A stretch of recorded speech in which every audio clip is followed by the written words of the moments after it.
Welcome back. Thank you for staying with us. The Folk Research Center, FRC, has found a new temporary home. Solange Alfred tells us more in this report. Vision 2030 for the city of Castries is underway, with members of an interim board of the FRC meeting with delegates from the United Office for Project Services, UNOPS. Discussions were centered around the redevelopment of Castries, with the FRC providing a concept for Mount Pleasant as a National Heritage Park.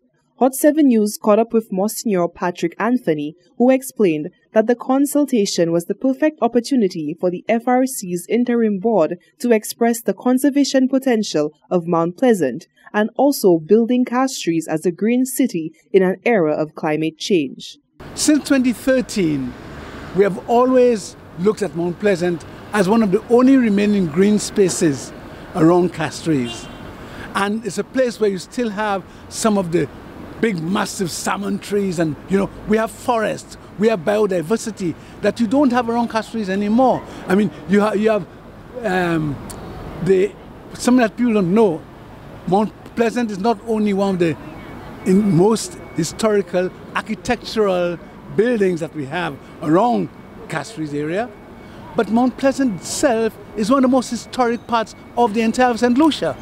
Anthony went on to make reference to the important battles between the French and English in 1778, where French troops retreated, solidifying the English as the dominant force to rule over the island. Mount Pleasant is a fantastically important historical place. It's a place where we can have a vision where our home, which is there already, can be given the scope to develop and to do all kinds of things for our children.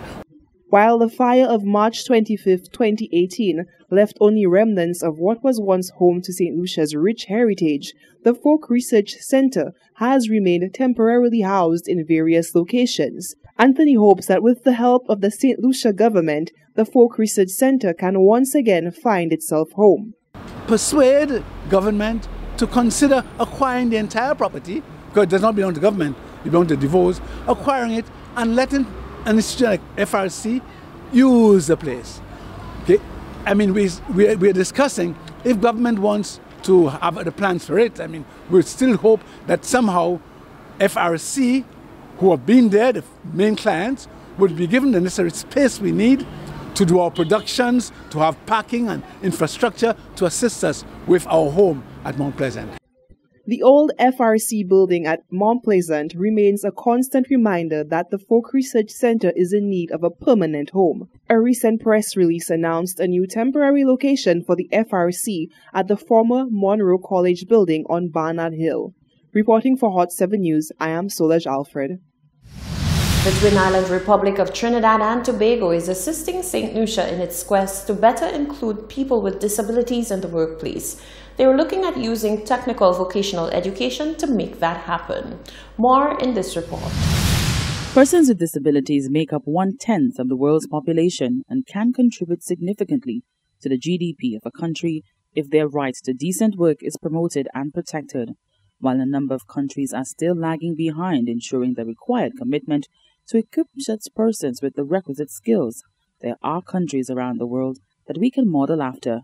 Bangladesh was one of the first countries to ratify the UN Convention on the Rights of Persons with Disabilities in 2007, and in the Caribbean, Trinidad and Tobago is moving steadily to include persons with disabilities in the workforce through technical vocational training. To that end, St. Lucia has sought the help of the National Center for Persons with Disabilities in Trinidad and Tobago on sharing its knowledge and experiences in executing such a plan. A 3-day consultation was held recently on the topic, and the education officer responsible for TVET has called it a timely one. We realize that NCPD is doing a lot of work with people with disabilities, and we in St. Lucia can certainly benefit from those opportunities, that sort of position that they've taken, especially as it relates to providing people with skills and also developing them holistically so that they can become integrated into society. The TVET unit is collaborating with the Special Education Unit in the personage of Mr. Dale Segis, who's the Education Officer of Special Ed, and we have invited and certainly been hosting Dr. Beckles in St. Lucia. We've had some meetings with stakeholders, we've had some visits as well to the special education centers around the country, so Dr. Beckles now has a view and a grasp of what is happening in St. Lucia. While teachers and principals must be enthused about such a topic, they do understand the many challenges they may face. But with the help of the Twin Island states, they are hoping to allow persons with disabilities the opportunity to become meaningful contributors to society. We have always been looking for opportunities for the advancement of children with special needs, and for some time now we have been having discussions with the TVET unit, because one of the difficulties we have is that for many years children with special needs have been leaving special schools without any qualification to talk about. But with the advancement of Caribbean vocational qualifications as promoted by the TVET unit, there are opportunities now for students to get certification in various skill areas. So with Dr. Beckles being here, her organization has sort of experienced the marriage of these two, disabilities and technical vocational education and training, and we want to learn lessons from them.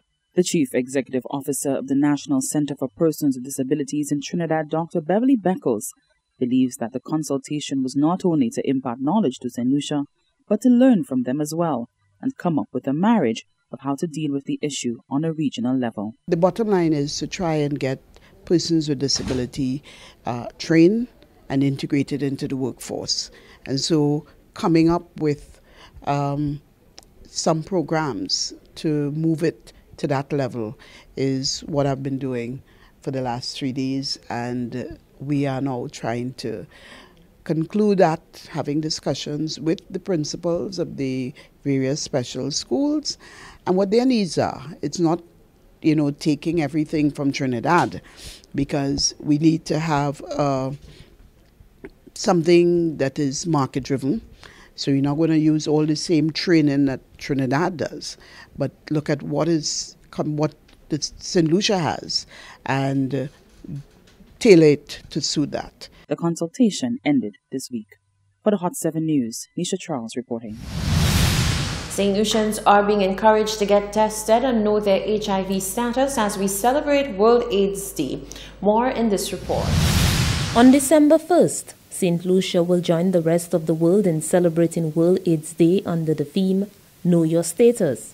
The theme highlights the need for greater commitment to fighting HIV and raising awareness about the importance of a person knowing his or her HIV status. Chief Medical Officer Dr. Merlin Fredericks James urges St. Lucians to know their HIV status through testing and to access the treatment and care services available. We want all persons to know that anybody can be at risk for contracting HIV disease. Once you're sexually active, you can be at risk. You don't have to be promiscuous to catch the disease. So we're encouraging persons to get tested. When persons get tested, of course, we're hoping that everybody would be negative for the disease, but in case someone gets tested and they find out that they're positive, treatment is available.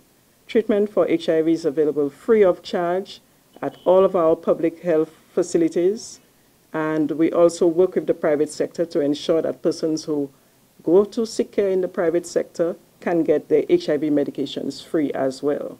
Dr. Fredericks James is advising St. Lucians to take advantage of the rapid HIV testing available at the various healthcare facilities on island. Persons should request the test of their health practitioner. Tests are available at all laboratories, but we also offer the rapid HIV test at a number of our public health facilities. Right now, all pregnant women who attend our antenatal or the pregnancy clinics at our wellness centers can access the rapid HIV test.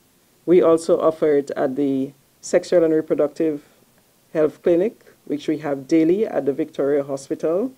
We offer it at various other wellness centers, at the Viewfort Wellness Center, at Lavery, at Delse, Amdenry, and other wellness centers on particular days. The Department of Health and Wellness has adopted the international guidelines where a person diagnosed with HIV begins treatment immediately. Reporting from the Communications Unit of the Ministry of Health and Wellness, I am Fennel Neptune. This is the Hot 7 Nightly News. We have more news after the break.